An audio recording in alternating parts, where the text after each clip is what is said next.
আল্লাহ সুবহানাহু ওয়া তাআলা মুমিনদের কিছু বৈশিষ্ট্য বর্ণনা করেছেন এবং যারা সফল কাম জীবনে যারা সফলতা অর্জন করতে চায় তাদের কিছু চারিত্রিক বৈশিষ্ট্যের কথা আল্লাহ পাক বলেছেন। এর মধ্যে আল্লাহ সুবহানাহু ওয়া তাআলা ইরশাদ করেন কদ আফলাহাল মুমিনুন, তারা কামিয়াব হয়েছে যারা ঈমানদার। আরেক জায়গায় আল্লাহ সুবহানাহু ওয়া তাআলা ইরশাদ করেন কদ আফলাহা মান তাযাক্কা, তারা কামিয়াব যারা আত্মশুদ্ধি অর্জন করতে পেরেছে। আত্মশুদ্ধি নিজের পবিত্রতা অর্জন করা কিভাবে সম্ভব? আমরা নিজেরা পবিত্রতা অর্জন করব। আল্লাহ সুবহানাহু ওয়া তাআলা পবিত্রতা অর্জনকারীদের পরিচয়, মুমিনদের পরিচয় বলছে ওয়াল্লাযীনা হুম লিফুরুজিহিম হাফিজুন, যারা তাদের লজ্জাস্থানকে হেফাজত করতে পারে তারা কামিয়াব হয়েছে। আপনার সারা রাত নামাজ পড়লেন কিন্তু সকালবেলা একজন রমণী আপনার চোখের সামনে হেঁটে যাচ্ছে আর আপনি তার দিকে ফেল করে তাকিয়ে থাকলেন, তাহলে আপনার এই সারা রাতের নামাজের কোনো মূল্য নাই, কারণ আপনি আপনার নিজেকে হেফাজত করতে পারেন নাই। যার চরিত্র ঠিক নাই তার কিছুই ঠিক নাই। আমরা তো আমাদের দৈহিক পবিত্রতার কথা বলি, দৈহিক পবিত্রতা অর্জন হয় গোসলের মাধ্যমে, ওযুর মাধ্যমে, কিন্তু আত্মিক পবিত্রতা অর্জন করা এটা আগে দরকার। কারণ যার আত্মা পবিত্র নয়, যার নজর পবিত্র নয়, যার চরিত্র পবিত্র নয়, তার কিছুই পবিত্র নয়। এই জন্য আমাদের দৈহিক পবিত্রতার সাথে সাথে নজরের হেফাজত করতে হবে, আমাদের চরিত্রের হেফাজত করতে হবে। নবীজি সাল্লাল্লাহু আলাইহি ওয়াসাল্লাম ইরশাদ করেন আল হায়াউ ওয়াল ঈমানু কুরিনা জামিআ, লজ্জাশীলতা এবং ঈমান একটা আরেকটার পরিপূরক, একটা আরেকটার সাথে লেগে আছে। যার লজ্জা নাই তার ঈমান নাই, যার ঈমান নাই তার লজ্জা নাই। লজ্জাশীলতা এটা ঈমানের একটা আলামত। নবীজি সাল্লাল্লাহু আলাইহি ওয়াসাল্লাম ইরশাদ করেন প্রত্যেকটা উম্মতের চেনার একটা আলামত আছে। প্রত্যেক উম্মতকে আল্লাহ এক একটা আলামত দিয়েছেন যেন মানুষ তাদেরকে চিনতে পারে যে তারা কোন নবীর উম্মত। আর একইভাবে আল্লাহ সুবহানাহু ওয়া তাআলা মুসলমানদেরকে একটা আলামত দিয়েছে, ঈমানদারদের একটা আলামত আছে, ঈমানদারকে চেনার জন্য একটি আলামত আল্লাহ দিয়েছেন, আর সেই আলামতটা হচ্ছে আল হায়া, লজ্জাশীলতা। আমাদের ঈমানের ভূষণ, ঈমানের অলংকার, ঈমানের আলামত লজ্জাশীলতা। বলেন কি লজ্জাশীলতা? বলেন না কি লজ্জাশীলতা?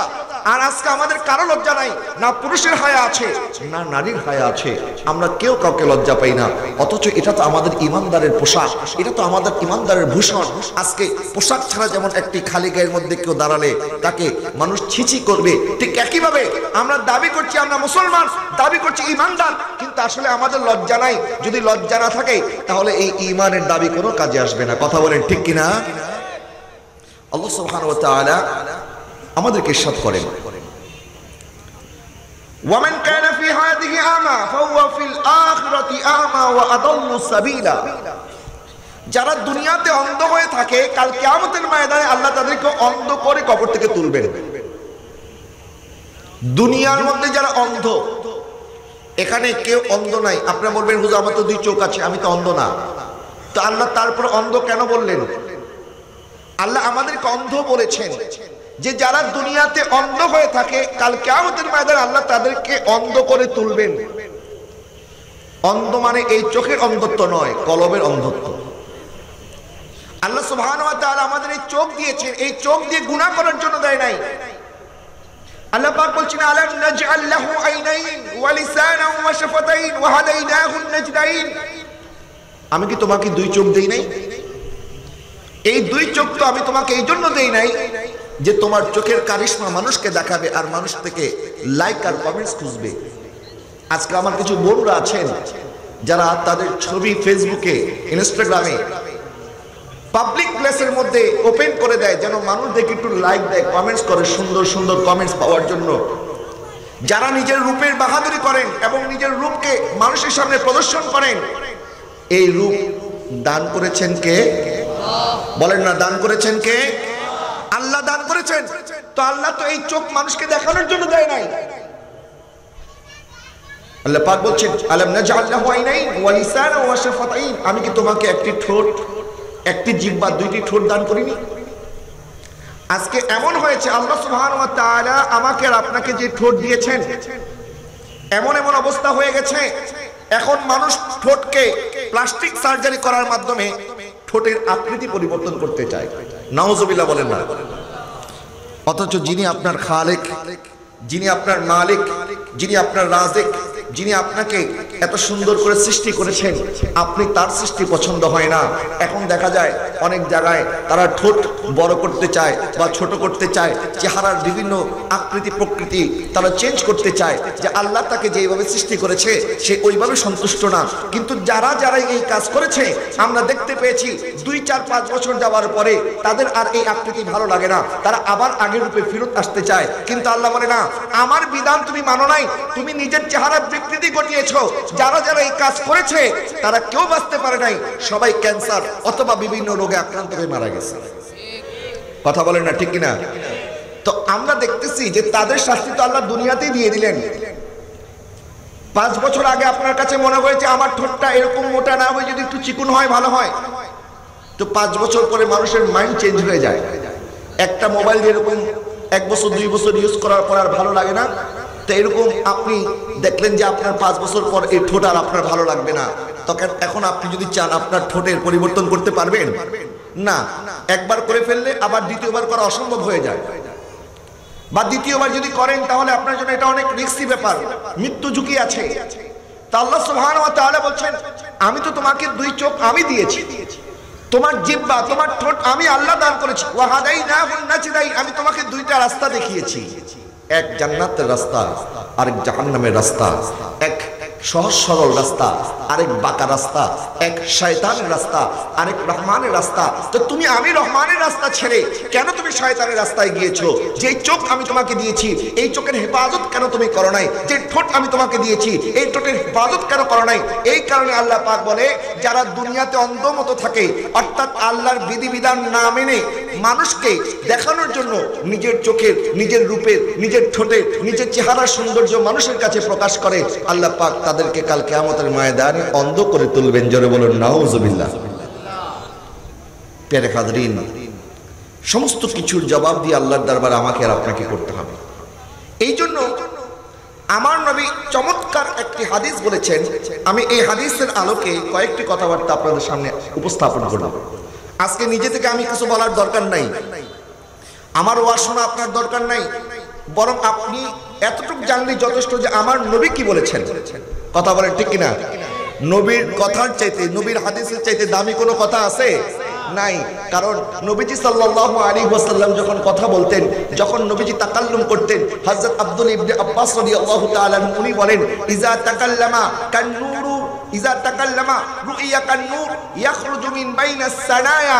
নবীজি যখন কথা মোবারক বলতেন, নবীজির কথা যখন শুনতাম, তখন মনে হতো নবীর জবান মোবারক থেকে নূর বের হচ্ছে, এবং দুই দাঁতের মাঝখান দিয়ে মনে হয় নূর ঝরে ঝরে পড়তেছে। যেন বলেন সুবহানাল্লাহ। আমার নবী যেমন সুন্দর, নবীর কথাও তেমন সুন্দর, নবীর হাদিসও তেমন সুন্দর। এই জন্য আলা হযরত শাহ ইমাম আহমদ রাজা ফাজলে বেরলভী রাহমাতুল্লাহি আলাইহি যখন একবার বলা হয়েছে, হুজুর আমাদের এলাকার মধ্যে অনেক বড় দানবীর আছে, আপনি তার নামে যদি কবিতা লেখেন তাহলে তিনি আপনার এতিমখানার জন্য অনেক পয়সা দান করবে, তা আপনি একটু তার নামে 2 লাইন কবিতা লিখলে অসুবিধা কি? একটু লেখেন না। আলা হযরত কলম তুলে নিলেন, আর যারা যারা প্রস্তাব করেছিল আলা হযরতের কাছে যে ওই দানবীরের নামে হয়তো আলা হযরত কিছু কবিতা লিখবে, তখন আলা হযরত উনি কবিতা লেখা শুরু করলেন।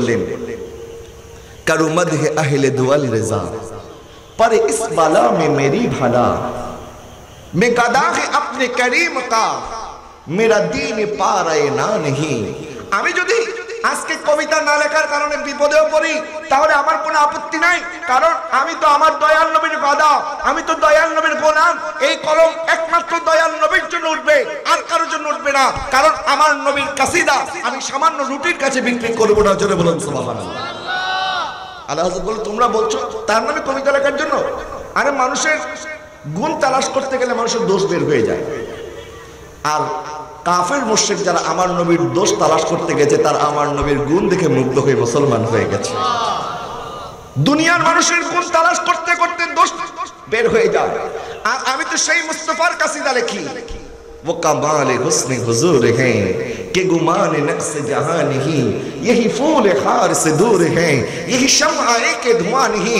আরে নবী তো সেই নবী যেই নবী কোনো আয়েব নাই, কোনো দোষ নাই। যখন নবীর কাসিদা লিখি আমি নবীর গুণ ছাড়া কোনো দোষ আমার চোখেই পড়ে না। আরে পড়বে কিভাবে? আমার নবী তো এমন ফুল যে ফুলের কোনো কাঁটা নাই। আমার নবী তো এমন নূর, এমন আলো যে আলোর মধ্যে কোনো ধোঁয়া নাই। জোরে বলুন সুবহানাল্লাহ। ফুলের মধ্যে কাঁটা আছে না নাই? কিন্তু আমার নবী এমন ফুল যে ফুলের কোনো কাঁটা নাই। তো আমার নবী রাহমাতুল্লিল আলামিন কি বলছেন, এটা আমাদেরকে বুঝতে হবে, জানতে হবে। এটা বলি আমি নিজের থেকে আর কিছুই বলবো না। আমি শুধুমাত্র কোরআন এবং সুন্নাহর কয়েকটি রেফারেন্স আপনাদেরকে তুলে দেব। আপনারা ডিসাইড করবেন। আল্লাহ পাক আপনাদেরকে জানিয়ে দিয়েছেন ওয়াহাদাইনাহুন নাজদাইন বলে। আমি তোমাকে দুইটা রাস্তা দেখাইছি। এখানে আমরা যারা আছি প্রত্যেকে ভালো এবং মন্দ দুইটার পার্থক্য আমরা করতে পারি কিনা? ভালো কোনটা, খারাপ কোনটা আপনারা জানেন কি জানেন না? হালাল হারাম জানেন কি জানেন না? কোনটা সিরাতে মুস্তাকিম আর কোনটা জাহান্নামের রাস্তা আমরা সব জানি। আল্লাহ পাক বলছে আমি তোমাদের জন্য স্পষ্ট করে দিয়েছি। এখন তোমার ডিসিশন, তুমি কি করবে। আল্লাহ সুবহানাহু ওয়া তাআলার প্যারা হাবিব নবীজি সাল্লাল্লাহু আলাইহি ওয়াসাল্লাম ইরশাদ করলেন, আমি এখন যে নসিহত করব, কে আছো এই নসিহত মতো আমল করবে? হযরত আবু হুরায়রা রাদিয়াল্লাহু তাআলা সবার আগে দাঁড়িয়ে গেলেন, বলেন ইয়া রাসূলুল্লাহ আপনি নসিহত করেন, আমি আপনার নসিহতের উপরে আমল করব। সুবহানাল্লাহ বলেন না। দেখেন আবু হুরায়রা রাদিয়াল্লাহু তাআলা সবচেয়ে বেশি হাদিস বর্ণনাকারী। কি করে হয়েছেন? উনি নবীজি সাল্লাল্লাহু আলাইহি ওয়াসাল্লামের সুহবত খুব কম সময় পেয়েছেন, কিন্তু সুহবত কম পাওয়ার পরেও যতক্ষণ নবীজি সাল্লাল্লাহু আলাইহি ওয়াসাল্লামের সাথে ছিলেন এক মুহূর্ত ওনার মনোযোগ নড়ে যায় নাই। নবীজি সাল্লাল্লাহু আলাইহি ওয়াসাল্লামের কাছ থেকে যা শিখেছেন উনি সাথে সাথে মুখস্থ করে রেখেছেন। সুবহানাল্লাহ বলেন। দেখেন মাহবুব আশিক হতে হলে এমন হওয়া দরকার।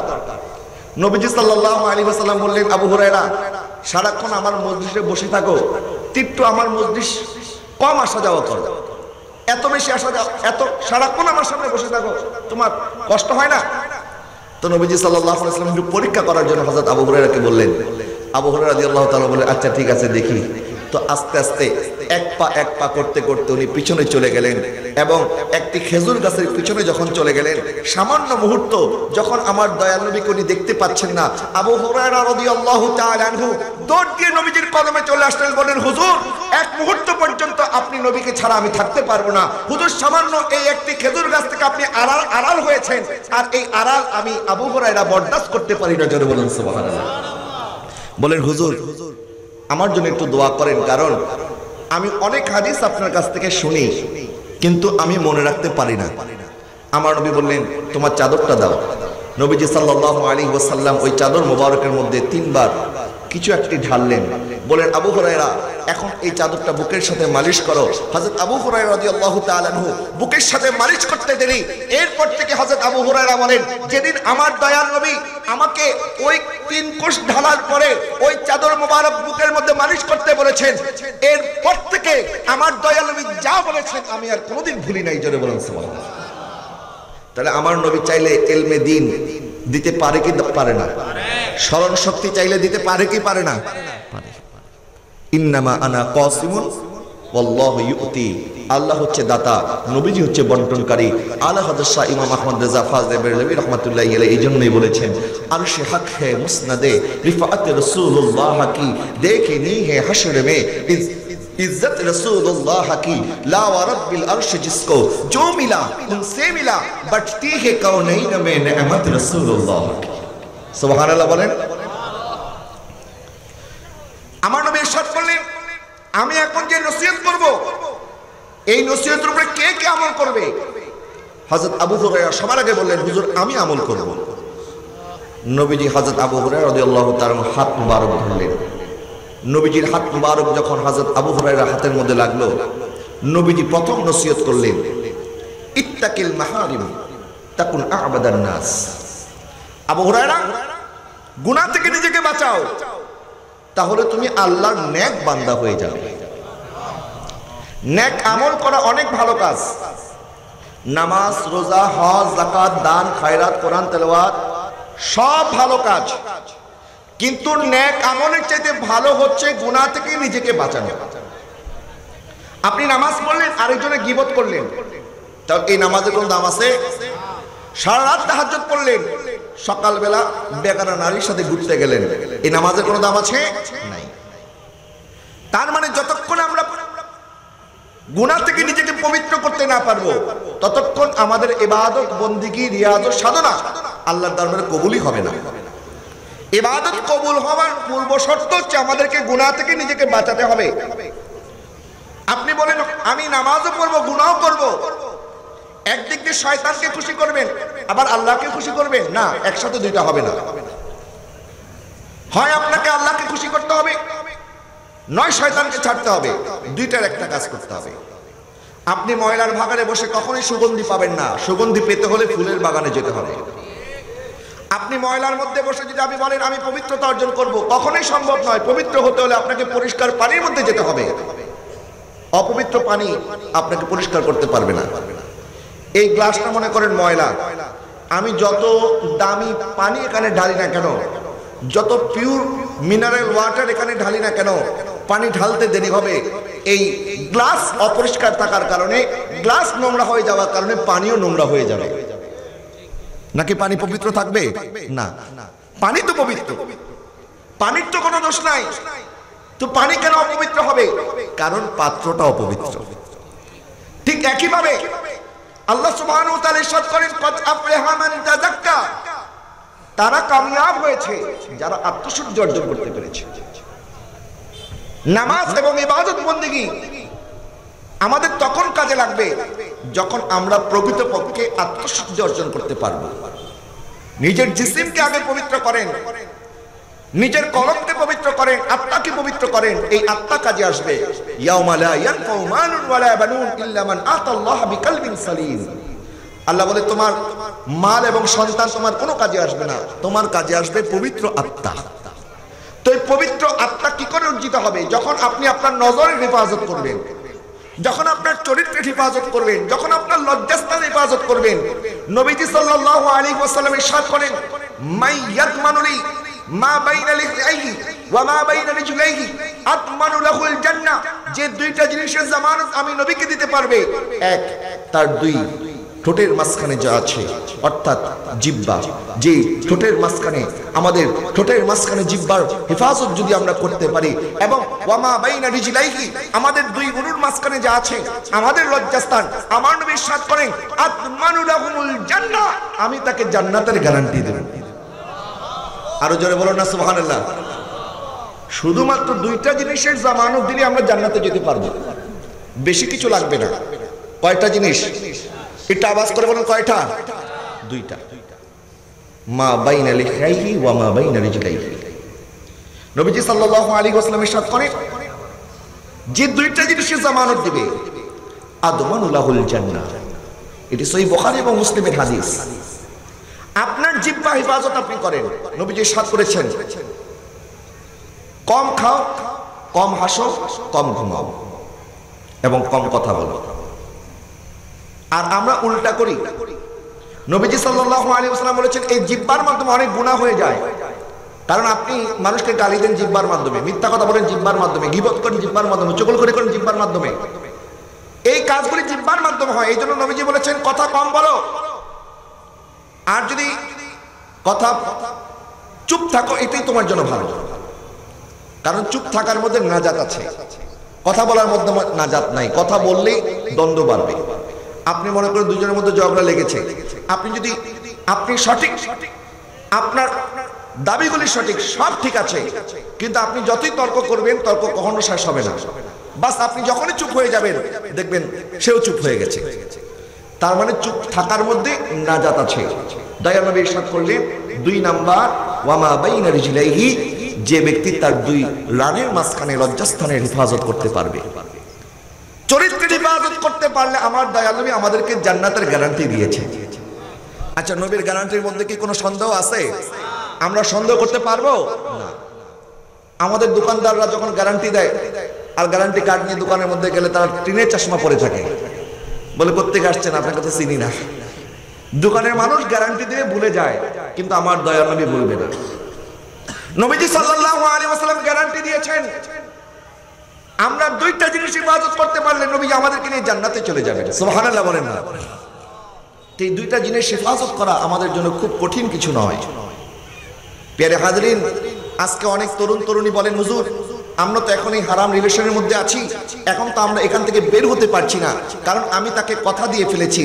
আবার আমার গার্লফ্রেন্ড আমাকে মেসেজ করেছে, তুমি কি আমার মন ভাঙবে? আমার মন ভাঙা আর মসজিদ ভাঙা তো সমান। নাউজুবিল্লাহ বলেন না? এখন আমাকে মেসেজ দিচ্ছে একজন, হুজুর আমি এখন কি করতাম বলেন? এখন আমি কি তার মন ভেঙে মসজিদ ভাঙবো নাকি? এখন আপনাকে যে কথা বলেছেন যে আপনি তার মন ভাঙবেন কেন, ইসলামে কারো মন ভাঙা জায়েজ নাই, তো ইসলামে কারো মন ভাঙা জায়েজ নাই এটা আপনি জানেন, আর ইসলামে যে হারাম রিলেশনশিপ জায়েজ নাই এটা জানেন না। যে জায়গায় নবীজি সাল্লাল্লাহু আলাইহি ওয়াসাল্লাম আমাদের নজরে ইবাদত করতে বলেছেন, একজন পুরুষ কোন বেগানা নারীর দিকে তাকিয়ে থাকতে পারবে না। আন-নাজরাতুল উলা লাকা ওয়াস-সানিয়াতু আলাইক, নবীজি ইরশাদ করেন প্রথম নজর তোমার, ঠিক আছে প্রথম নজর পড়ে গেছে, এখন এটা তো তোমার ইচ্ছায় পড়ে নাই, হঠাৎ করে সে তোমার সামনে চলে এসেছে, এখন তোমার দায়িত্ব হচ্ছে তাড়াতাড়ি নজর হেফাজত করা। প্রথম নজরে কোনো গুনাহ নাই। আর আপনি যদি মনে করেন নবীজি যেহেতু বলেছে প্রথম নজরে কোনো গুনাহ নাই, তাহলে প্রথম পলক যতক্ষণ চোখের পলক না পড়ে ততক্ষণ চাইয়া থাকুন, এটা হবে না। প্রথম পলক মানে প্রথম নজর, বাস আপনার নজর পড়ে গেছে, আপনি আপনার দৃষ্টিকে হেফাজত করবেন। এবং আমার বোনদেরকে আল্লাহ সুবহানাহু ওয়া তাআলা ইরশাদ করছেন, ওয়ালা ইয়াদরিবনা বিআরজুলিহিন্না লিউলামা মা ইখফিনা মিন যিনাতিহিন্না, আপনার পায়ের আওয়াজটা যেন কোনো পরপুরুষের কানে না যায়। মাটির মধ্যে এমন ভাবে পা দেওয়া যাবে না যে পা দিলে পরপুরুষের কানে আপনার পায়ের আওয়াজ যাবে। আল্লাহ সুবহানাহু ওয়া তাআলা আরেক জায়গায় ইরশাদ করেন, ফালা তাখদানা বিল কওলি, এমন ভাবে কথা বলা যাবে না যে কথা বলার মাধ্যমে তাদের কলবের মধ্যে আপনার প্রতি আগ্রহের সৃষ্টি হয়ে যায়। অনেকে বলে ভাইয়া কেমন আছেন, মানে এত সুন্দর সুন্দর করে কথা বলে যে মনে হয় তার অন্তরের ভিতরে আপনি চাচ্ছেন যে আপনার প্রতি একটা আগ্রহ সৃষ্টি হয়ে যাবে। আল্লাহ সুবহানাহু ওয়া তাআলা বলেন, না খবরদার, আপনাকে যদি কোনো কারণে কোনো প্রয়োজনে বেগানা পুরুষের সাথে কথা বলতে হয় তাহলে অতটুকু কথা বলবেন যতটুকু কথা বলা প্রয়োজন, তার বেশি বলার দরকার নাই। অনেকের স্ত্রী ঘরে একা থাকেন, স্বামী বিদেশে চলে গেছেন, এখন মাঝে মধ্যেই দেবর বা স্বামীর বন্ধু ফোন দেয়, বলে বাবির একটু খোঁজ খবর নেই আর কি। তো তোমাকে কে বলেছে বাবির খোঁজ খবর নেওয়ার জন্য? বাবির শাশুড় আছে, শাশুড়ি আছে, বাবির ভাই আছে, বোন আছে, তারা খোঁজ খবর নেবে, তোমার তো খোঁজ খবর নেওয়ার কোনো প্রয়োজন নাই। তা আপনি জানেন আপনার বন্ধু বিদেশ আছে, বাস এই সুযোগে একটু বাবির সাথে পিটিশ পিটিশ করি, বাবিও বা সুন্দর সুন্দর কথা বলে, আপনার কাছেও শুনতে ভালো লাগে, তো এর মাধ্যমেই তো দুর্ঘটনা ঘটে যায়।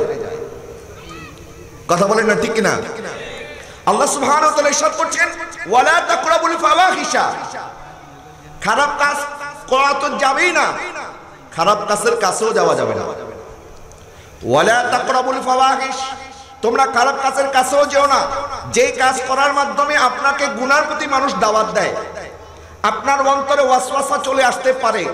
আপনি জানেন একজন নারী আপনাকে মেসেজ করেছে অথবা আপনি একজন নারীকে মেসেজ করেছেন, সে যখন আপনার সাথে মেসেজ করবে আস্তে আস্তে আপনার তার প্রতি আগ্রহের সৃষ্টি হবে, আস্তে আস্তে বলবে ঠিক আছে এখন তুমি তোমার ছবি পাঠাও, আপনি আপনার ছবি পাঠাবেন, তারপরে বলবে আসো আমরা দেখা করি, দেখা করতে যাবেন, এরপরে আর অনেক দুর্ঘটনা ঘটে যেতে পারে।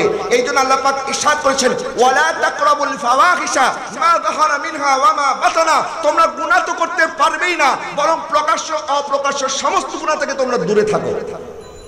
কারণ শয়তানের কাজ হচ্ছে, নবীজি ইরশাদ করেন, শয়তান মানুষকে এমন ভাবে ধোঁকা দেয়, গুনাহকে খুব সুন্দরভাবে উপস্থাপন করে। এবং যেই নারী আসলে দেখতে এত সুন্দর নয়, কিন্তু শয়তান আপনার ভিতরে ওই নারীর চেহারাকে এত সুন্দর করে অঙ্কন করবে, মনে হবে না জানি কত সুন্দরী। অনেক বেগানা মহিলা আছে যারা বেগানা পুরুষের পছন্দ করেন, বা তার দুই চারটা কথা, দুই চারটা সুন্দর সুন্দর ভিডিও দেখার পরে আপনি ফ্যান হয়ে গেছেন, বলে আমি ওনার প্রতি ক্রাশ খেয়েছি। কেমনে ক্রাশ খেয়েছে? নামাজ বেশি পড়ে? বলে না। ইবাদত বেশি করে? বলে না। বলে দেখতে অনেক সুন্দর। আচ্ছা, আপনি ক্রাশ খেয়েছেন, এখন ক্রাশ খাওয়ার মাধ্যমে কি হয়েছে? তার প্রতি একটি আগ্রহ সৃষ্টি হয়েছে। এখন মেসেজ করলেন, মেসেজ করার মাধ্যমে তার সাথে কথা শুরু হয়ে গেল। আস্তে আস্তে অনেক ডিপ আমরা চলে যাই। যখন মানুষ গুনার দরজা খুলে দেয়, তখন শয়তান মানুষকে দিয়ে এমন পর্যায়ে নিয়ে যায়, আর শয়তানু ইয়াইদুকুমুল ফাকর ওয়া ইয়ামুরুকুম বিল ফাহশা, শয়তান মানুষকে অন্ধ করে দেয় এবং শয়তান হুকুম করে এই গুনাহটা তুমি করো। তখন মানুষ শয়তানের তাবে হয়ে যায়। কিন্তু আপনি প্রথমেই যদি আল্লাহর হুকুম মান্য করতেন, যে আল্লাহ পাক বলেছেন যে তুমি গুনার কাছেও যেও না। আপনি জানেন একজন পরপুরুষের সাথে মোবাইল ফোনে চ্যাটিং করা এটাও গুনাহ। আপনি জানেন পরপুরুষের সাথে কথা বলা এটাও গুনাহ। পরপুরুষকে নিজের ছবি পাঠানো এটাও গুনাহ। পরপুরুষের সামনে নেকাব করা এটাও গুনাহ। আপনি জানার পরে কেন করলেন? এবং আমার ভাইরা যারা আছেন, আপনারা জানেন একজন নারীর দিকে তাকিয়ে থাকে এটা গুনাহ। সেই নারী যদি আপনার সামনে সৌন্দর্য প্রদর্শন করেও, আপনাকে আল্লাহকে ভয় করতে হবে। যেমন হযরত ইউসুফ আলাইহিস সালাম যখন দেখলেন যে জুলেখা ওনাকে একটি কামরার মধ্যে আবদ্ধ করেছে, বাইরে থেকে 7টা দরজা বড় বড় শক্ত তালা দিয়ে বন্ধ করে দিয়েছে। জুলেখা বলছে, ইউসুফ, এখন যা হবে শুধু তুমি জানবে আর আমি জানবো, দুনিয়ার আর কেউ জানবে না। আমি তো তোমাকে পাওয়ার অনেক চেষ্টা করেছি, আজকে তোমাকে পেয়েছি, তোমাকে ছাড়বো না। ইউসুফ আলাইহিস সালাম বলছে, আল্লাহ, আমি এখন কি করব? যখন দেখলো জুলেখা তার যে মূর্তি আছে, এই মূর্তির চোখের উপরে একটি কাপড় দিয়ে ঢেকে দিয়েছেন, মূর্তির চেহারা এবং মূর্তির চোখ। তখন ইউসুফ আলাইহিস সালাম বললেন, জুলেখা, তুমি যে মূর্তির ইবাদত করো, তোমার এই মূর্তি কাঠের মূর্তি, পাথরের মূর্তি দেখতে পায় না, তারপরও তুমি তার চোখের উপরে কাপড় দিয়েছো, কারণ তুমি তাকে লজ্জা পাও। তাহলে তুমি যদি এই একটা মূর্তিকে লজ্জা পেতে পারো, তাহলে আমি আমার রবকে কেন লজ্জা পাবো না, যে রব আমাকে সর্বাবস্থায় দেখতেছে? বলেন, আমাদের আল্লাহ আমাদেরকে দেখে কি দেখে না? আপনি প্রকাশ্য গুনাহ করলেও দেখে, গোপনে গুনাহ করলেও দেখে। এবং প্রকাশ্য গুনাহ করার চাইতে মারাত্মক গুনাহ হচ্ছে গোপনে গুনাহ করা। আমি আপনাদের একটি হাদিস বলবো, আপনারা প্রকম্পিত হয়ে যাবেন যদি এই হাদিসটা মনে প্রাণে বিশ্বাস করেন। নবীজি সাল্লাল্লাহু আলাইহি ওয়াসাল্লাম ইরশাদ করেন, আমি এমন লোকদেরকে চিনি, ইয়াতুনা ইয়াউমাল কিয়ামা বিহাসারাতিন আমসালি জাবাল তাহামাতি বাইদা, যারা কিয়ামতের ময়দানে যখন আসবে, তারা নেকের পাহাড় নিয়ে উঠবে। কিসের পাহাড়? বলেন না, কিসের পাহাড়? নেকের পাহাড়। কিন্তু আল্লাহ সুবহানাহু ওয়া তাআলা তার এই নেক আমলগুলি হাবাআম মানসুরা, ধুলিকণার মতো উড়িয়ে দিবেন। নাউযুবিল্লাহ বলেন না। নেক আমল করার জন্য অনেক কষ্ট করতে হয়। এই শীতকালের মধ্যে ঠান্ডা পানি দিয়ে ওযু করতে কষ্ট হয় না? রাত্রেবেলা যখন শীত পড়ে, তখন কম্বলের নিচ থেকে বের হয়ে ফজর নামাজ পড়া অনেক কষ্ট। তারপর আমরা নামাজ পড়ি, আল্লাহর হুকুম পালন করি, ইবাদত করি, বন্দিগি করি, গরমকালে রোজা রাখি। আর যখন আমরা হজ ফরজ হয়ে যায়, তখন কষ্ট করে আমরা কত সফরের কষ্ট করেও আমরা হজ পালন করি। এত ইবাদত বন্দিগি করার পরে যদি আল্লাহ ইবাদত ধ্বংস করে দেয়, সাহাবায়ে কেরাম বললেন, হুজুর সিফহুম লানা, তাদের পরিচয় একটু বলেন, তারা কারা, কেন তাদের ইবাদত ধ্বংস করা হবে? আমার নবী সাল্লাল্লাহু আলাইহি ওয়াসাল্লাম ইরশাদ করেন, তারা তোমাদের মতোই চামড়া। তোমরা যেভাবে রাত্র জাগ্রত করো, তারাও রাত্র জাগ্রত করে, কিন্তু ফাইদা খালাউ বিমাহারিমিল্লাহি ইনতাহাকুহা, কিন্তু তারা যখন একাকী থাকে, তারা যখন গোপনে থাকে, তখন তারা একাকী গোপনে গুনাহ করে। নাউযুবিল্লাহ বলেন না। তারা একাকী যখন থাকে, তখন কি করে? গুনাহ করে। আর একাকী গুনাহ করার ফলাফল হচ্ছে এই, তারা প্রকাশ্যে যে ইবাদত করেছে, ওই গোপনে গুনাহ করার কারণে প্রকাশ্য ইবাদত আল্লাহ পাক সব ধ্বংস করে দিবেন। কারণ সব গুনাহ করলে মানুষের ভিতরে একটা ভয় সৃষ্টি হয়, মানুষ তখন তাড়াতাড়ি তওবা করে। আর যখন গোপনে গুনাহ করে, যখন দেখে যে আমার গুনার তো কোনো সাক্ষী নাই, তখন অন্তরের মধ্যে আল্লাহর কোনো ভয় থাকে না। কিছুদিন আগে, 2-4 দিন আগেই মনে হয়, এই হাটহাজারীর মধ্যে একটা উদাহরণ দিচ্ছি, কাউকে ছোট করার জন্য বলছি না। এই হাটহাজারীতে একটি মাদ্রাসার 10 বছরের ছাত্রকে বলাৎকার করা হয়েছে। নাউযুবিল্লাহ বলেন না। আমি পত্রিকার মাধ্যমে পেয়েছি সংবাদ, আপনারা পেয়েছেন কিনা আমি জানি না, আপনাদের হাটহাজারীর মধ্যে। এখন এই যে ছাত্রকে বলাৎকার করেছে, সে কে? সে আমাদের মতো দাড়িওয়ালা, টুপিওয়ালা, পাঞ্জাবিওয়ালা, গার্জিয়ান মনে করেছে এই উস্তাদের কাছে আমার ছেলেটা নিরাপদ থাকবে এটা মনে করে তার 10 বছরের মাসুম বাচ্চাকে তার হাতে তুলে দেওয়া হয়েছে। কিন্তু যখন এই প্রকাশ্যে ভালো মানুষ সেজেছে, প্রকাশ্যে মাদ্রাসার মুহতামিম সেজেছে, প্রকাশ্যে বড় হাফেজ বড় আলেম সেজে এই যে গুনাহ করেছে, এখন গুনাহ যখন আল্লাহ ফাঁস করে দিয়েছে, এখন পালিয়ে চলে গেছে। কোথায় পালিয়ে চলে গেছে? এখন মনে হয় পুলিশ তাকে ধরতে পারে নাই। যাই হোক, এখন যদি তাকে ধরা হয় পানিশমেন্টটা কি কম হবে না বেশি হবে? তো একজনের গুনাহ তো প্রকাশ হয়ে গেলে যদি এই অবস্থা হয়, কিছুদিন আগে আমাদের দেশের এক মন্ত্রীর 5 মিনিটের একটি ভয়েস কল ফাঁস হয়েছে। 5 মিনিটের ভয়েস কল ফাঁস হওয়ার সাথে সাথে সারা দেশের মানুষ তাকে ছিছি করছে। মানুষ ছিছি করার কারণে সরকারও তাকে তাড়াতাড়ি বরখাস্ত করে দিয়েছে। এখন 5 মিনিটের একটি ভয়েস কল ফাঁস হয়ে যাওয়ার কারণে যদি তার এই অবস্থা হয়, আর হাসরের ময়দানে যখন আল্লাহ আমাদের সমস্ত গুনাহ ফাঁস করে দিবেন, তখন আমাদের কি অবস্থা? এই জন্য আমার নবী ইরশাদ করেন, তোমরা গুনাহ থেকে বাঁচো, ইত্তাকিল মাহারিম, গুনাহ থেকে বাঁচো, তাকুন আবাদান নাস, তাহলে তুমি আল্লাহর ইবাদত গুজার বান্দা হয়ে যাবে। যারা বলুন না সুবহানাল্লাহ। আমাদের এই জীবন গুনার মধ্যে কাটালে ভালো না ইবাদতের মধ্যে কাটালে ভালো? বলেন না, কিসের মধ্যে কাটালে ভালো? ইবাদতের মধ্যে কাটালে ভালো। নবীজি সাল্লাল্লাহু আলাইহি ওয়াসাল্লাম ইরশাদ করেন, আশআবুন নাশা ফি ইবাদাতিল্লাহি, যেই যুবক যৌবন বয়সের মধ্যে ইবাদত বন্দেগী করে, কাল কিয়ামতের ময়দানে যখন আল্লাহর আরশে আজিম ছাড়া কোনো ছায়া থাকবে না, তখন আল্লাহ ওই যুবকদেরকে ডাকবে, বলবে, যুবকরা, এখন আর রোদের মধ্যে কষ্ট করার কোনো দরকার নাই, কারণ তোমরা তোমাদের যৌবনকালের মধ্যে গুনাহ কারণে ইবাদত করেছো, আর আজকে আমি আল্লাহ এই জন্য তোমাদেরকে আরশে আজিমের ছায়া দান করব। আমরা আরশে আজিমের ছায়া পেতে চাই কি চাই না? একটু মহব্বতের আওয়াজে বলেন, চাই কি চাই না? চাই। আজকে আমার মতো অনেক যুবক কবরে আছে, আমার চাইতে অনেক কম বয়সী মানুষ এখন কবরের ভিতরে আছে।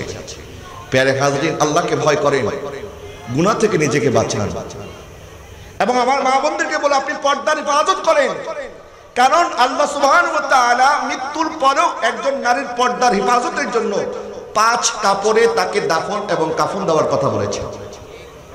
একজন নারী মারা যাওয়ার পরে তার কাপড় কয়টা? আর পুরুষের জন্য কাপড় কয়টা? 3টা। মারা যাওয়ার পরও নারীর জন্য 2টা কাপড় অতিরিক্ত।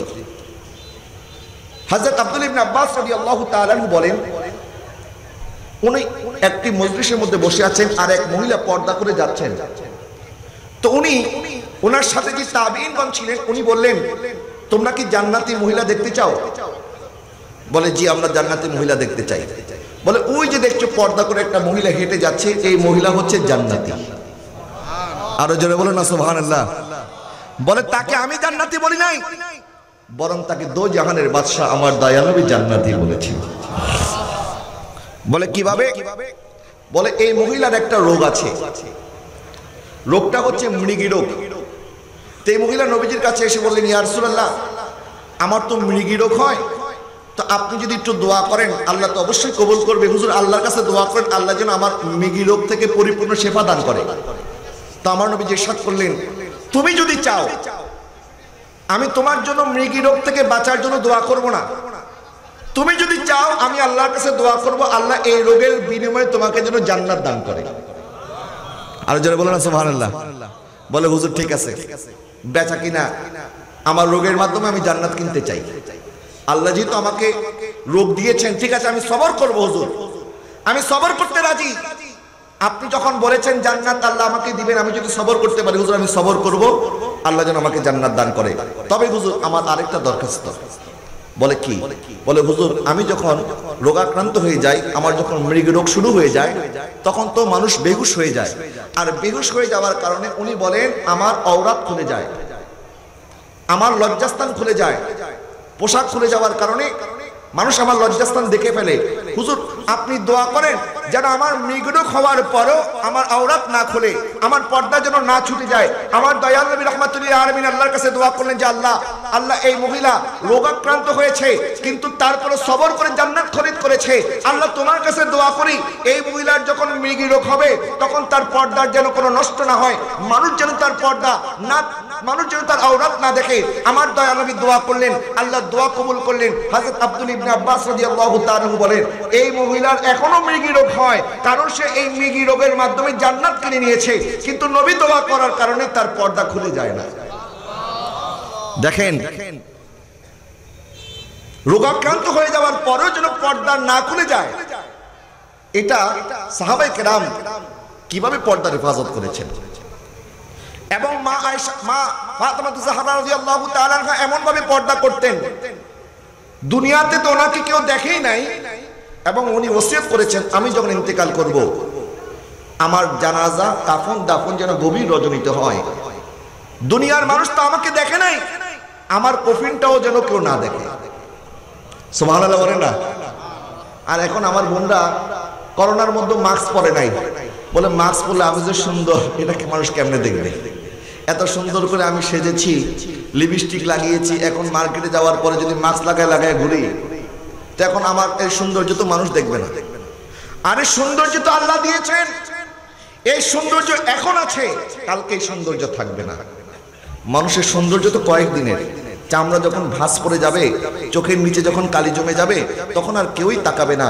তো এই সৌন্দর্য যদি ধরে রাখতে হয়, হযরত ফাতেমা জাহরা রাদিয়াল্লাহু তাআলা আনহা যিনি এমন ভাবে পর্দার হেফাজত করেছেন, দুনিয়ার কোনো পরপুরুষ ওনাকে দেখতে পারে নাই, এবং কাল কিয়ামতের ময়দানে যখন নফসি নফসির আলম হবে, আমার দয়াল নবী ইরশাদ করেন, মুসনাদ আহমদ বিন হাম্বলের মধ্যে ইমাম আহমদ ইবনে হাম্বল নকল করেছেন, কাল কিয়ামতের ময়দানে যখন ফাতেমা জাহরা ওনার কবর থেকে উঠবেন, তখন একটি আওয়াজ আসবে, ইয়া আহলাল জামে বদ্দু আবসারাকুম লিআন্না ফাতিমা বিনতে মুহাম্মদ হাত্তা তামুররা, হে দুনিয়ার মানুষ, হে আদম সন্তান, প্রত্যেকে তোমাদের দৃষ্টিকে অবনত করো, কারণ নবীর শাহজাদি ফাতিমা জোহরা আসতেছে। দুনিয়াতে ওনাকে কেউ দেখে নাই, হাসর ময়দানে কেউ দেখতে পারবে না। আমার নবীর শাহজাদির পর্দার হেফাজত দুনিয়াতে এমন ভাবে করার কারণে আল্লাহ ইন্তেকালের পরেও হাসরের ময়দানেও মা ফাতেমা জাহরার পর্দার এমন ভাবে হেফাজত করবেন। প্যারে হাজরিন, আমি আপনাদের খেদমতে আরজ করব যে আমাদেরকে নারী জাতি যারা আছেন, আমার বোন যারা আছেন, তাদেরকে বলো আপনারা আপনাদের পর্দার হেফাজত করেন, এবং আমার যুবক ভাই যারা আছেন তাদেরকে আমি আরজ করব আপনারা আপনার লজ্জাস্থান হেফাজত করেন। নবীজি সাল্লাল্লাহু আলাইহি ওয়াসাল্লাম ইরশাদ করেন, যার উপরে বিয়ে ফরজ হয়ে গেছে, বিয়ে ফরজ হওয়ার কয়েকটি কাইফিয়ত আছে। বিয়ে ফরজ হয় কখন? যখন আপনি আপনার চরিত্র হেফাজত করার মধ্যে আপনি ভয় থাকবেন যে আমি যদি এখন বিয়ে না করি তাহলে আমি গুনাহ হয়ে যাবে আমার। দুই, যখন আপনি আপনার স্ত্রীকে ভরণ পোষণ দেওয়ার মতো সক্ষমতা হবে, অর্থাৎ আপনি বিয়ে করে আপনার স্ত্রীকে খাওয়ানোর পরানোর, অর্থাৎ আপনি যা খাবেন তাকে তা খাওয়াতে হবে, আপনি যা পড়বেন তাকে তা পড়তে দিতে হবে, আপনি যেখানে থাকবেন তাকে সেখানে থাকার ব্যবস্থা করতে হবে। এই তিনটা জিনিস যদি আপনি করতে পারেন, তার ভরণ পোষণ অর্থাৎ তার খাবার দাবার, তার পোশাক আশাক, অসুস্থ হয়ে গেলে তার চিকিৎসা এবং বাসস্থান, এই কয়েকটা জরুরত বিষয় যদি আপনি তার কেফালত করার মতো সক্ষমতা অর্জন করেন, এবং আপনার সেই শক্তি আছে, সামর্থ্য আছে, পুরুষত্ব আছে, এবং আপনি যদি বিয়ে না করেন তাহলে গুনাহ হয়ে যাবার ভয় আছে, তখন আপনার উপরে বিবাহ করা ফরজ। বলেন, বিবাহ করা কি ফরজ? কিন্তু দেখা যায় যে আপনার গুনাহ হয়ে যাবার ভয় আছে, কিন্তু বিয়ে করার সামর্থ্য নাই, এখন সে আমদানি নাই, পয়সা নাই, বউকে আনবেন, কি খাওয়াবেন, কি পড়াবেন, তখন আমার নবী ইরশাদ করেছেন, তাহলে তুমি রোজা পালন করো, তখন তুমি রোজা রাখো, কারণ রোজার মাধ্যমে তোমার শাহওয়াত, তোমার যে চাহিদা সেটা কমে যাবে। এই জন্য আমার যুবক ভাইরা যারা আছেন, আমি আপনাদের খেদমতে আরজ করব, যাদের বিয়ের বয়স হয়ে গেছে, আপনার মা এবং বাবা, অনেকে বলে হুজুর আমার বিয়ের বয়স হয়েছে কিন্তু মা বাবা তো বুঝে না। আসলে মা বাবা বুঝে না এটা নয়, কারণ মা বাবা জানে আপনি যদি বিয়ে করেন তাহলে এই বউকে আপনি তার ঘাড়ে তুলে দিবেন, এই জন্য আপনার বাপ রাজি না। মা বাবা যদি আপনার উপরে দেখেন যে না আপনি উপার্জন করতেছেন, মা বাবাকে পয়সা দিচ্ছেন, বাবাকে বলছেন বাবা তুমি বৃদ্ধ হয়ে গেছো, তুমি কেন কষ্ট করবে, এখন তো আমার উপার্জন করার সময়, আমি উপার্জন করব, তখন কোনো মা বাবা সন্তানকে বলবে না যে তুমি বিবাহ করার দরকার নেই। মা বাবা কখন নিষেধ করে? যখন দেখে যে এই সন্তান তো নিজের খেয়াল নিজে রাখতে পারে না, তাকে 3 বেলার খাবারের ব্যবস্থা আমাকে করতে হয়, তার অসুস্থতা হয়ে গেলে চিকিৎসার খরচ আমাকে করতে হয়, এখন তার বউরে যদি ঘরে আনে, এখন তার বউরে খরচকে চালাবে, তখন ওই মা বাবা ভয় থাকে, তখন বিয়ে দিতে রাজি হয় না। কিন্তু এই অবস্থায় তো আপনার উপরে বিয়ে করা জরুরি নয়, বরং আপনি আল্লাহর কাছে তওবা করে ইস্তেগফার পাঠ করবেন। এটি একটি বললাম। 2 নাম্বার, অনেক মানুষ আছে যারা বিয়ে করার পর, আমরা এরকম অনেক কেস পেয়েছি, যারা এমন গুনার মধ্যে আসক্ত হয়ে গেছেন, আমি শুধু ইশারায় বলছি। এখন মোবাইল ফোন যাদের হাতে আছে, চাইলে অনেক গুনাহ করা সহজ হয়ে যায়, যেহেতু এখন ইন্টারনেটের যুগ এবং বর্তমান বিশ্বের মধ্যে বাংলাদেশ মুসলিম প্রধান দেশ হওয়ার পরেও ইন্টারনেটের সার্চ ইঞ্জিন, যে ইঞ্জিনের মধ্যে আমরা গিয়ে গুগলের মধ্যে সার্চ করি, এই গুগলের মধ্যে সার্চ করা বাংলাদেশের মুসলমানদের, বিশ্বের মধ্যে যত মানুষ খারাপ ওয়েবসাইট যেগুলি আছে, অ্যাডাল্ট ওয়েবসাইট, এই ওয়েবসাইটদের ভিজিটর যেগুলি আছে, বাংলাদেশ তার শীর্ষের মধ্যে আছে। নাউজুবিল্লাহ বলেন না।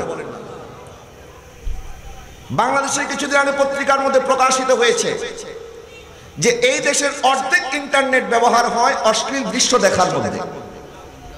তার মানে আমরা কেউ নিজের চরিত্রের হেফাজত, চোখের হেফাজত করছি না। আমি ইন্ডিভিজুয়ালি কাউকে দায়ী করছি না। যাদের চরিত্রের মধ্যে এই নষ্টমী ঢুকে গেছে, মনে রাখবেন, আজকে আমরা বিশ্বের মধ্যে প্রায় 250 কোটি মুসলমান থাকার পরও কেন আমরা পদে পদে লাঞ্ছিত হচ্ছি? কারণ আমরা নিজেদের আত্মার হেফাজত করতে পারি নাই, চরিত্রের হেফাজত করতে পারি নাই। গত 2 দিন আগে আপনারা দেখেছেন সৌদি আরবের মতো একটা দেশের মধ্যে ওপেন কনসার্ট হয়েছে, যেখানে 7 লক্ষ মানুষ অংশগ্রহণ করেছে। নাউজুবিল্লাহ বলেন না, একটু জোরে বলুন না নাউজুবিল্লাহ। আজকে যদি আপনি শুনতেন এম এ আজিজ স্টেডিয়ামের মধ্যে কনসার্ট হচ্ছে, তাহলে এরকম 10 গুণ মানুষ এখানে চলে যেত কনসার্ট দেখার জন্য, গায়ক গায়িকা, নায়ক নায়িকার অভিনয় দেখার জন্য।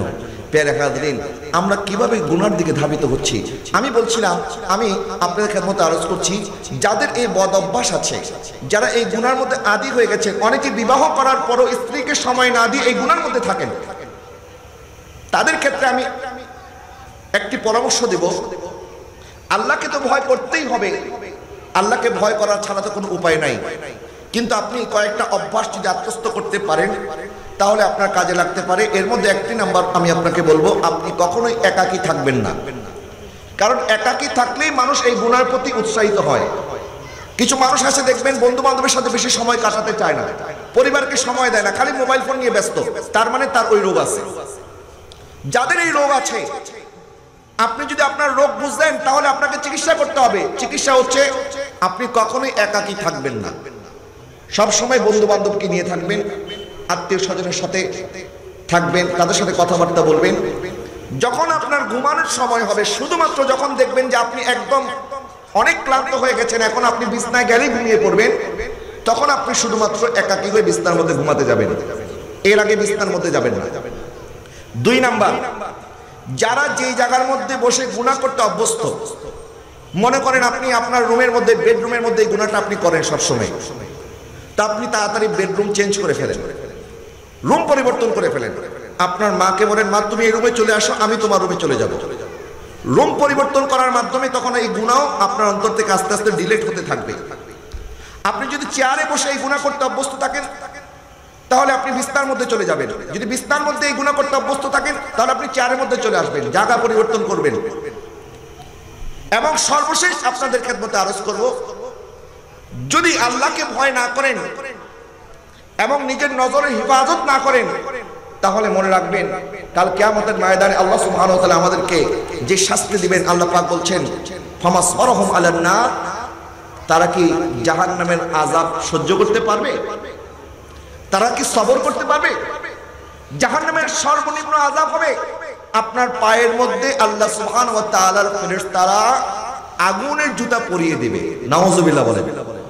ইয়াবুলি মিনহুমা দিমাগুহুম, যখন মানুষের পায়ের মধ্যে আগুনের জুতা পরিধান করানো হবে, তখন মজবগুলি গলে গলে নাক দিয়ে কান দিয়ে বেয়ে বেয়ে পড়বে। এত কঠিন সাজা আল্লাহ রেখেছেন। যদি আপনি গুনাহ করেন, গুনার মধ্যে থাকেন, আর যারা বলেন হুজুর আমি অনেক চেষ্টা করি কিন্তু আমি গুনাহ থেকে বাঁচতে পারি না, আমি কি করব? আমি আপনাদের খেদমতে আরজ করব, এই কথা যারা বলেন যে আমি গুনাহ থেকে বাঁচার চেষ্টা করি কিন্তু আমি পারি না, আপনি কেন পারবেন না? মানুষ পারে না এমন কোনো কাজ নাই। আপনারা দেখেছেন কর্ণফুলী নদীর নিচ দিয়ে টানেল হচ্ছে, মানুষ নদীর নিচ দিয়ে টানেল বানিয়ে ফেলছে। পদ্মা নদীর উপরে আমরা ব্রিজ বানিয়ে ফেলতে পারলে আমরা কি সামান্য গুনাহ থেকে নিজেকে বাঁচাতে পারবো না? কেন পারবো না? শয়তান কি আমাদের চাইতে বেশি শক্তিশালী? না, শয়তান তো আমাদের চাইতে বেশি শক্তিশালী না। কারণ আল্লাহ সুবহানাহু ওয়া তাআলা আমাদেরকে খলিফা বলেছেন, ইন্নী জাইলুন ফিল আরদি খলিফা। আল্লাহর জমিনে একমাত্র আশরাফুল মাখলুকাত আমরা হচ্ছে আল্লাহর খলিফা। সুবহানাল্লাহ বলেন না? ফেরেশতাকে আল্লাহর খলিফা আল্লাহ বলে নাই, জিনকে আল্লাহর খলিফা বলা হয় নাই। তো শয়তান তারা হচ্ছে জিন জাতি, শয়তান তো জিন। তো শয়তান তো আপনার চেয়ে শক্তিশালী নয়, বরং শয়তান আপনার চেয়ে অনেক দুর্বল। তো তারপর শয়তানকে মোকাবেলা কেন করতে পারেন না? কারণ আপনি শয়তানের কথা শুনে শয়তানের তাবে হয়ে গেছে। নবীজি সাল্লাল্লাহু আলাইহি ওয়াসাল্লাম ইরশাদ করেন, প্রত্যেক মানুষের সাথে দুইটা জিনিস আছে, এক রহমতের ফেরেশতা আছে, দুই একটা জিন শয়তান আছে। প্রত্যেক মানুষের সাথে যদি রহমতের ফেরেশতা আমাদের সাথে না থাকতো তাহলে ওই জিন শয়তান আমাদেরকে গুনাহ করিয়ে ধ্বংস করে ফেলতেন। এই জন্য আল্লাহ সুবহানাহু ওয়া তাআলা শয়তানকে আমাদের পিছনে লাগিয়ে দিয়েছেন, আবার একটা রহমতের ফেরেশতাও দিয়েছেন নিজেদেরকে নিরাপদ রাখার জন্য। তো ওই সাহাবী আরজ করলেন, ইয়া রাসূলুল্লাহ, এই জিন শয়তান কি আপনার সাথেও আছে? নবীজি সাল্লাল্লাহু আলাইহি ওয়াসাল্লাম ইরশাদ করলেন, হ্যাঁ, আমার সাথে সেই জিন শয়তান আছে। তবে ওই জিন শয়তান এখন আর শয়তানি করার সুযোগ পায় না, কারণ তাকে কালেমা পড়িয়ে মুসলমান বানিয়ে ফেলেছি। তো আমরা শয়তানের কথা চললে হবে না, শয়তানকে আমাদের তাবে বানাতে হবে। আমরা শয়তানের তাবে কেন হব? বড় শয়তান যখন আপনাকে ধোঁকা দেওয়ার জন্য বিভিন্ন ধরনের কুমন্ত্রণা ওয়াসওয়াসা দিবেন, মনে রাখবেন ওয়াসওয়াসার মধ্যে কোনো গুনাহ নাই। শয়তান যখন অন্তরের মধ্যে ওয়াসওয়াসা দেয়, গুনাহ করার জন্য প্রলোভ দেখায়, কোন নারীর প্রতি আপনাকে মাইল করে দেয়, দুর্বল করে দেয়, ততক্ষণ গুনাহ হবে না যতক্ষণ পর্যন্ত আপনি আপনার কোন স্টেপ না নেবেন। মনে করেন গুনাহ করার খেয়াল হয়েছে কিন্তু আপনি গুনাহটা করেন নাই, ততক্ষণ পর্যন্ত কোনো গুনাহ নাই। কিন্তু গুনার খেয়াল হয়েছে, আপনি তাকে প্রস্তাব দিলেন, সব অ্যারেঞ্জমেন্ট করে ফেললেন, তারপরে গুনাহটা করতে পারেন নাই, তারপরও গুনাহ হবে। কারণ ইন্নাস সামআ ওয়াল বাসারা ওয়াল ফুআদ কুল্লু উলাইকা কানা আনহু মাসউলা। মানুষের চোখ যা দেখে, মানুষের কান যা শুনে, মানুষের অন্তরের মধ্যে যা আছে সবকিছুর জবাব হবে। ওয়াসওয়াসা যতক্ষণ আপনার অন্তরের মধ্যে থাকবে, আমাদের কলব তিন ধরনের, একটা হচ্ছে কলবে মুতমাইন্না, আরেকটা হচ্ছে কলবে লাওয়ামা, আরেকটা হচ্ছে কলবে আম্মারা। নফসে আম্মারা, নফসে লাওয়ামা, নফসে মুতমাইন্না। আমাদের নফস তিন ধরনের। নফসে মুতমাইন্না সবসময় ওই নফস যে ইবাদতের মধ্যে আনন্দ পায়, আর নফসে লাওয়ামা হচ্ছে ওই নফস আপনি যখন গুনাহ করবেন তখন আপনাকে বারবার বলবে, এই এটা করুন, এটা করুন, এটা করুন, এটা গুনাহ, এটা গুনাহ, এটা গুনাহ। আর নফসে আম্মারা হচ্ছে যে সবসময় আপনাকে গুনার দিকে ডাকে। এখন আপনি দেখেন আপনার কোন নফসটা বেশি শক্তিশালী, নফসে আম্মারা না নফসে লাওয়ামা না নফসে মুতমাইন্না? যদি নফসে মুতমাইন্না অর্জন করতে পারেন তখন আপনার চোখ মালাকুল মউত আপনার সাথে আসতে দেরি করবে, আর আসমান থেকে আওয়াজ আসবে, ইয়া আইয়াতুহান নাফসুল মুতমাইন্না ইরজিই ইলা রাব্বিকি রাদিয়াতাম মারদিয়া ফাদখুলি ফি ইবাদি ওয়াদখুলি জান্নাতি। হে মুতমাইন আত্মা, তুমি এতদিন যে রবের প্রতি রাজি ছিলে, আসো সেই রব তোমার জন্য অপেক্ষায় আছে, এবং তোমার ঠিকানা হচ্ছে জান্নাত। তোমার ঠিকানা কোথায়? জান্নাত। আর আপনি যদি নফসে আম্মারার কথা শুনেন, শয়তানের কথা শুনেন, আর মনে করেন যে আমি তো শয়তানি করি, শয়তানের কথায় কালকে কিয়ামতের ময়দানে যখন আল্লাহর দরবারে উঠবো তখন শয়তানকে বলে শয়তানের উপর সব দোষ চাপিয়ে দেব। আল্লাহকে বলবো, আল্লাহ আমি গুনাহ করি নাই, শয়তান করিয়েছে। আমি তো করি নাই, আমার প্রতিবেশী আমাকে বলেছে, আমার বন্ধু বলেছে, আমার বান্ধবী বলেছে।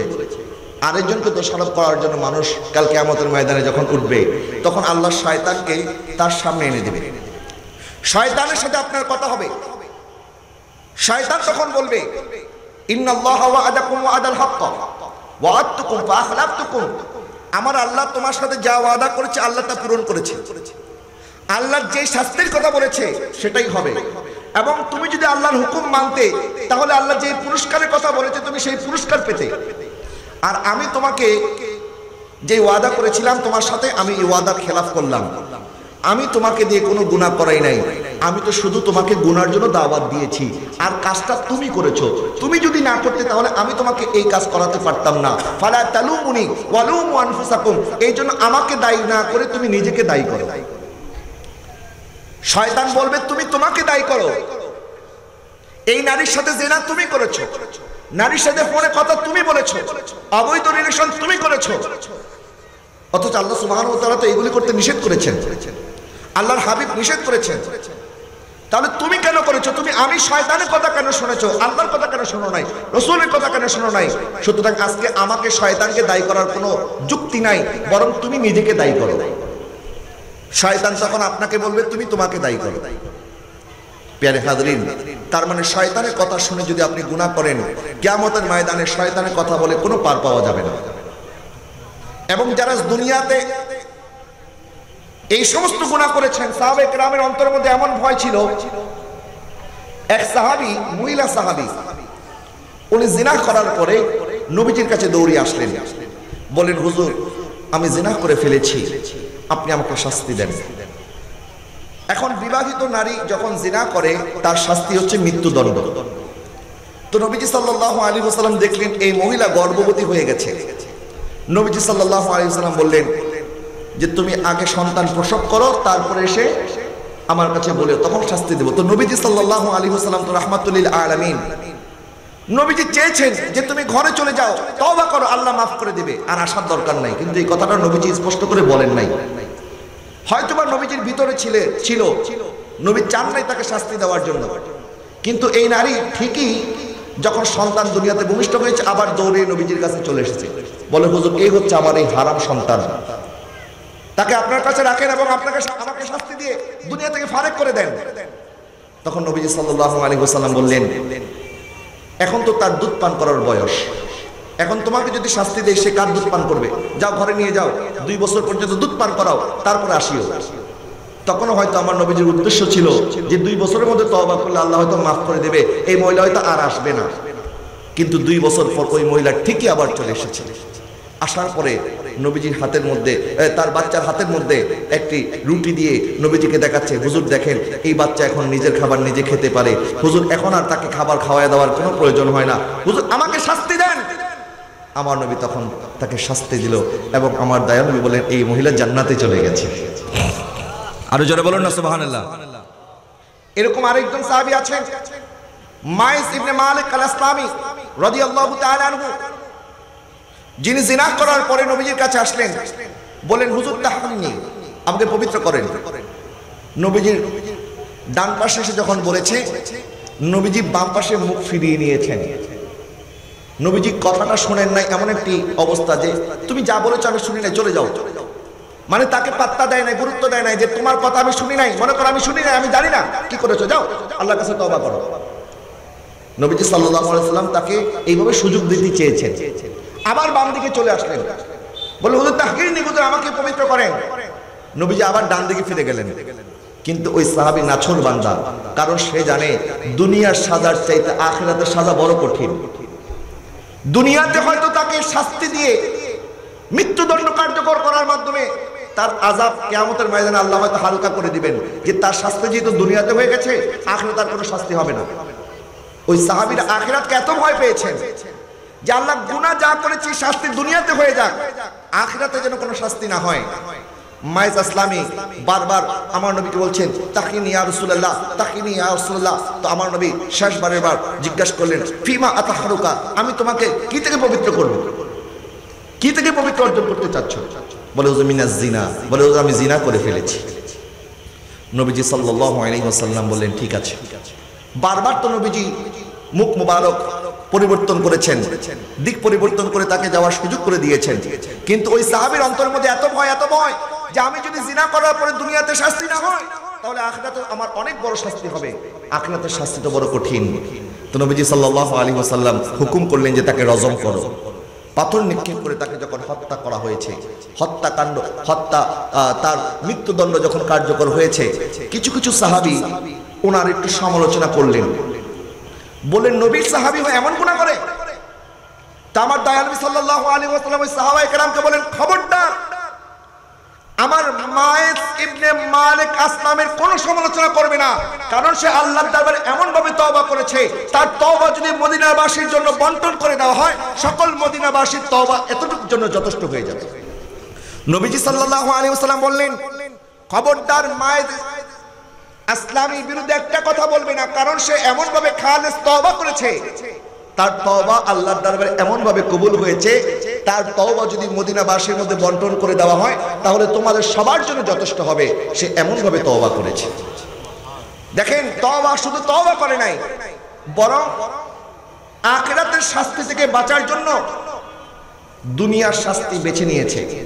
কিন্তু আজকে ঘরে ঘরে জেনা হচ্ছে, ঘরে ঘরে আজকে হারাম রিলেশনশিপ হচ্ছে, কেউ জানে না। আর আপনি মনে করলেন আল্লাহ তো এখন আমাকে বেইজ্জত করে নাই, মানুষের সামনে প্রকাশ করে দেয় নাই, উন্মুক্ত করে দেয় নাই, ঠিক আছে, যা খুশি তা করতে থাকি। প্যারে হাজরিন, দেখেন সাহাবায়ে কেরাম আখিরাতকে এমন ভাবে ভয় পেয়েছে, দুনিয়ার শাস্তি মেনে নিয়েছে, আখিরাতে যেন সাজা পেতে না হয়। তাহলে যারা আল্লাহকে ভয় না করে এখনো হারামের মধ্যে আছেন, মনে রাখবেন আপনাদের জন্য দুনিয়াতেও শাস্তি আছে, আখিরাতেও শাস্তি আছে। আল্লাহ যেন এই হারাম কাজ থেকে আমাদেরকে বাঁচার তৌফিক দান করে। সকলে বলুন আমিন। আর একটু মুহাম্মদের আওয়াজে বলুন আমিন। এবং এখানে যারা বসে আছেন আমি দেখতে পাচ্ছি 90% আমার যুবক ভাইরা। আমি জানি না প্রত্যেকে এখানে বিবাহিত কিনা। যদি বিবাহিত না হয়ে থাকেন আর আপনার মধ্যে যদি এই ধরনের গুনাহ করার অভ্যাস থাকে, তাহলে এমন কাজ করেন যে কাজের মাধ্যমে আপনার পরিবার মনে করবে, বুঝতে পারবে যে না আপনার বিবাহ করার জন্য উপযুক্ত সময় হয়েছে। আপনি আপনার পরিবারের জন্য কিছু কামাই রোজগার করেন, তাদেরকে কিছু খরচ দেন এবং বাবাকে মাকে বলেন যে মা এবং বাবা দেখো আমি এখন উপার্জন করতে পারি এবং আমার বিবাহের বয়স হয়েছে। আজকে অনেকে লজ্জায় মা বাবাকে এই কথা বলতে পারেন না, কিন্তু লজ্জা তো মা বাবাকে পেলে হবে না, আল্লাহকে লজ্জা পেতে হবে। কথা বলেন না ঠিক কিনা? লজ্জা কাকে পাওয়া দরকার? আল্লাহকে পাওয়া দরকার, রাসূলকে পাওয়া দরকার, যে আমি আল্লাহ এবং তার রাসূলের সামনে কি মুখ নিয়ে দাঁড়াবো। এবং আমার বোন যারা আছেন, আমি আপনাদের খেদমতে আরজ করব, আপনারা আপনার পর্দার হেফাজত করেন, যেখানে সেখানে যার তার সাথে কথা বলবেন না, কারণ সে হয়তো নরম সুরে কথাবার্তা বলে আপনাকে ঘায়েল করে আপনার থেকে আপনার ইজ্জত ছিনিয়ে নিয়ে তখন আপনাকে বলবে এখন আর তোমাকে আমি চিনি না। তখন আপনি কোথায় যাবেন? কার কাছে যাবেন? আল্লাহ যেন আমাদেরকে সঠিক সমঝ দান করে, বুঝ দান করে। সকলে বলুন আমিন।